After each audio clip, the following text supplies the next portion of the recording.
तो लंका जिस पर बसी थी वो उसमें 3 चोटियां थी पहाड़ में, समझ के, त्रिकूट त्रिकूट।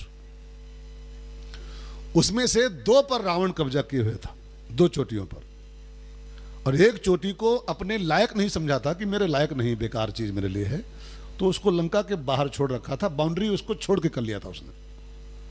समझ रहे हैं ठीक से बात को? 3 कूट हैं, 3 पहाड़ हैं, तो 2 पर तो रावण का कब्जा था, अपनी बाउंड्री बांधे बैठा था, लेकिन एक पहाड़ को बेकार मान करके अपने लिए उसने उसको लंका के बाहर छोड़ रखा था, फालतू ऐसे कि बेकार चीज है, इसको बेकार चीज है।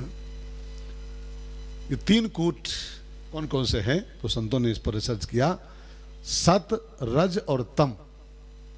सतोगुण एक कूट, रजोगुण दूसरा कूट, और तमोगुण तीसरा पर्वत। ठीक है। अब रावण सरीखे लोग जो होते हैं ना, वो सत तत्व को बेकार मान लेते हैं, बेकार, मेरे लिए कौन काम का है, डांस करें, मछली खाएं कि वहाँ मुर्गा खाएं कि वहाँ माला करें बैठ के। तो रजोगुणी टाइप के जो लोग, रावण सरीखे जो लोग होते हैं, वो रज और तम को अपने योग्य मान लेते हैं कि ये मेरे लायक है, ये पूजा पाठ, ये मंत्र वंत्र, ये हमारे लायक नहीं है। तो रावण ने सतोगुण वाले पर्वत को बाहर, उसका नाम सुबेल है, सुबेल पर्वत। ठीक है ना, वो सतोगुण का प्रतीक है।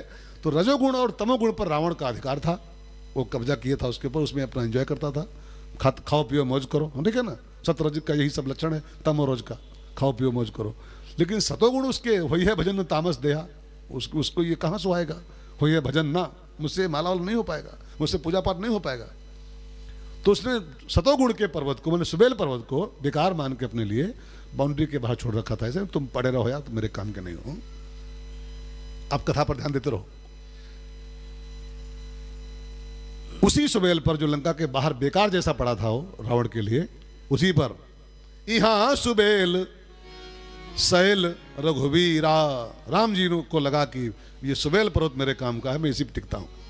ध्यान देकर सुनना, रावण को सतोगुण से कोई लेन देन नहीं है, लेकिन राम का सारा संबंध सतोगुण से ही होता है, सतोगुण से होता है।